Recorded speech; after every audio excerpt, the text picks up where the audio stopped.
Conservative views on the role and rights of women predate the Taliban and its harsh interpretation of Islamic strictures by centuries, not just decades. Women's rights campaigners say early marriage and control of women as the property of men and families are still prevalent across the country. They say most men perpetuate a patriarchal system, with its roots, they'll argue, in religion as well as cultural tradition. کانداره بعضی کسان نمونه بیت نفرم پیدا شده که زنش مرده ولیکن به پیش دکتر نیاورده اینا ما به خود چشم خود دیدیم سر خانم بسیار سختگیری است تا یک اجازه از شوهرش از یک فامیلی وراثتی درست نداشته باشه نمیتونه که به شفاخانه بروه اگر برورم تا مجازات قرار میگیره فعلا زنا حالتی ندارن که سواد داشته باشن کافی از خود برخوردار باشن که بفهمن گپ چی است این شوهرشان توسط اجباری نمیتونن که از خانه اونا براین برای یک مناطقی به حساب کار و مشکلات خود ادامه بدن و در کارهایی که به خودشان ضرورت است. Many believe the answer to the problems confronting women lies in education, the antidote to inequality, poverty and poor health. In 2001, when the International Master Plan for the Reconstruction of Afghanistan was being designed, education, in particular for girls, was the beacon ambition. Literacy, the theory was, would guarantee future generations of women an active role in the social and economic repair of their country. 4 out of every 5 Afghan women are illiterate. In Badakhshan, where around 2/3 of girls attend primary school, the plan is working well.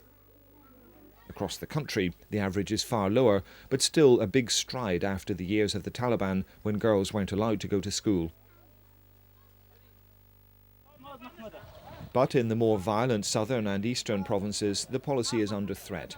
As Taliban insurgents and other deeply conservative forces have strengthened over the past 2 years, many schools have been burned down, female teachers have been killed, and the parents of thousands of children have been terrorized into keeping them at home. Nonetheless, for many investing in the future of Afghanistan's women, education is a project that has to continue. Few would disagree. But some women's rights activists say successes in one development area, like education, mask abundant failures in others that were also deemed important at the time. True, they say, fewer women feel compelled to wear the burqa, signifying a greater sense of freedom to mix in open society. True, many women now have a loud, if precarious, voice in the media, but they alone are no comprehensive measure of progress in women's rights.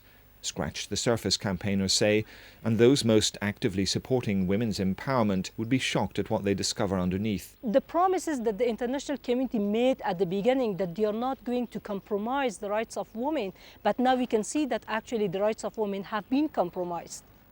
Women are still suffering from the domestic violence. Women are suffering still from the lack of security. Women are still being kidnapped, raped, and abducted by the illegal armed groups. And women are getting no justice when they are going to the judicial system. So how the situation we can say that it has been changed? The only thing is, for example, I was working before the Taliban regime, and again I'm back to work. This is the only change that you can see in the life of the woman. And that's it. Just ask Jamila. That's not her real name. She and the safe house in Kabul, which protects her, didn't want to reveal her identity, fearing that the family who've scarred her for life could get to her. Jamila was married off at the age of 12, and in the 4 years since has endured nothing but physical and psychological misery at the hands of a violent husband and a mother-in-law pushing him on. مامانن قصد که مادرشان خودشان دار از نانارچی میکنه گفته با من قصد به سنوه تیل خالی که آمد داره نکشتون گفته کی سر تیل خالی کرد؟ خوشیم گفت آمد داره نکشتون گفته داره ما زنده نکنم ایمان با خودی ما گفت بزد ایسومی استگوان نگفتم خود تو کشتن خودی ما خودم میکشم. Domestic violence in Afghanistan, like all other kind of violence, is getting worse. I think the phenomenon of domestic violence is global. It doesn't recognize any borders or any level of development. But when it comes to countries which are in conflict and deep poverty, like Afghanistan, then it's one of the top issues. Jamila's mother forced her into marrying her husband after her elder sister rejected him and ran away. Afghan custom dictates such practice to protect family honour. She suffered burns to her chin, her chest, her hands, and part of her legs. They were so severe some of her fingers have welded together. Only extensive plastic surgery with outside help can help her now.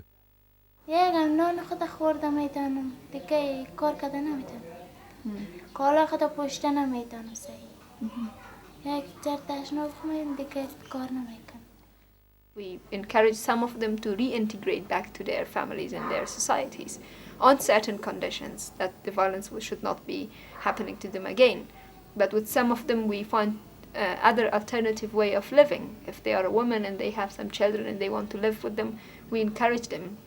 We teach them some skills to make them able to live on their own. But in this society it's impossible for young girls, single girls, to live on their own. So that has been a challenge for us.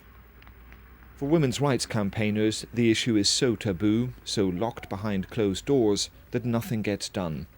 But they say it lies at the heart of the debate on justice and judicial reform, not to mention gender equality, an issue which Horia Mossadegh says the West has chosen quietly to ignore for fear of upsetting the Afghan government.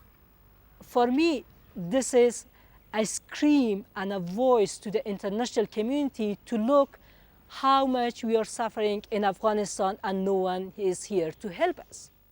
Most of the times, a woman, even if she dares to go to court, she loses. These are all the problems, and I think the governmental institutions and even the cabinet haven't been gender sensitized. This is one institution which government supporters would argue proves exactly the opposite. Parliament is held up as the big showcase of post-conflict success. More than a quarter of its MPs are women. Most of them voted into office on a quota system designed to give women a greater voice in public affairs. According to the MP, Shukriya Barakzai, these are golden times for women's rights. Never women in Afghanistan in whole history have had that much voice like today. Never media was tried to inform the people about the women's rights like today. Never government was afraid of women's, which is like today. I'm very happy that women participation in the parliament. It's at least shows that the Afghan women have this capacity and capability to be and participate in political life. And still we are not united in the parliament, but it's a good exercise to change the belief of this society, to show women in power. Family life, enjoyed here at the Women's Park in Kabul, gives photographer Farzana Wahidi plenty to focus on. She works for an international news agency and photographs her country's struggle for peace, for the enlightenment of those watching from afar, the moments of innocent pleasure that sit side by side with the lingering enmities and violence and daily frustrations.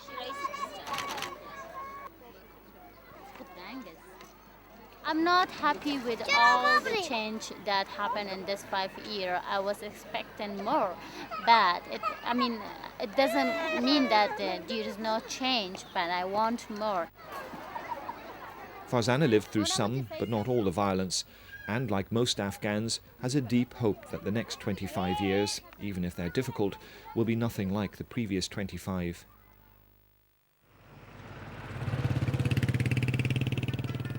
Afghanistan as it is, with the ruin and the bleak beauty all around, is Farzana's profession and her passion. She's a dedicated chronicler of the birth of a nation, free of mass killing, raping and pillaging, free in the eyes of many of attempts from inside and outside to subjugate the Afghan people. It's a difficult birth, she says, but as the mothers and midwives of Badakhshan will tell her for nothing, there's no such thing as an easy birth in their country.